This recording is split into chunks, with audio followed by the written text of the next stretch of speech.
News 5, leading the way. It is really just still unbelievable. 3 days later, tragedy in Florence as neighbors are dealing with the aftermath of a mass shooting there that left 4 people dead, 3 others hurt. Thanks for joining us here at 4 o'clock. I'm Cherie Palello. And I'm Ashley Kirkland. All of this happening early Saturday morning during a birthday party. This evening, we're learning more about those who lost their lives, and the shooter, a 21-year-old who was convicted for another crime in Kentucky, ended up with a gun in the first place. And our WLWT News 5 team is leading the way for you again tonight, trying to answer all of those questions this evening. We begin with WLWT News 5's Todd Dykes. He's been in touch with family and friends of those victims. And Todd, it's just one of those that leaves you shaking your head.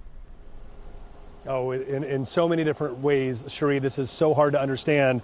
I can tell you tears continue to flow down the faces of loved ones who lost family members Saturday morning early, also down the faces of friends and others who've come here to pay their respects at this site along Ridgecrest Drive here in Florence. Police say it was a little before 3 a.m. Saturday during a 21st birthday party that a man with a gun opened fire. Detectives say 4 people were killed, including 44-year-old Melissa Parrott, who was just hosting the party for her son, who turned 21.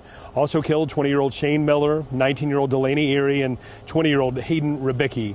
There were 3 others who were hurt, but they're expected to survive. We got some video today of Hayden Rebicki snowboarding, one of his many passions in life. Pete Coleman hired Hayden about 3 years ago to help with his property management company. Coleman described Hayden, a Dixie High School grad, this way. He literally is an employer's dream. Sweetheart, amazing manners, polite in dealings, interaction with other folks, and all my other kids. And again, I've got 60 that work with and around him, would all love to work a shift with him because they all loved him. Now, it appears that people at the party were just starting the cleanup process when the gunman opened fire. The man who pulled the trigger ended up taking his own life after a police pursuit.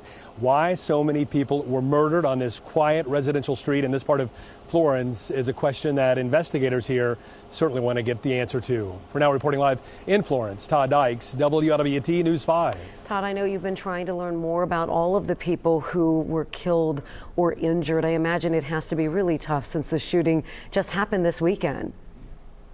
That's no doubt about it, Cherie. Emotions very raw right now. So many people touched. The ripple effect of something like this, it's spreading very far and wide. I did have a chance to hear from a friend of Delaney Erie's. Showed up a little while ago at this makeshift memorial in front of the house in question, and she shared thoughts. She just said Delaney was joyful through and through. And, that's something that I've heard repeatedly from people who have connections to the young people who are here, again, just celebrating a friend's 21st birthday.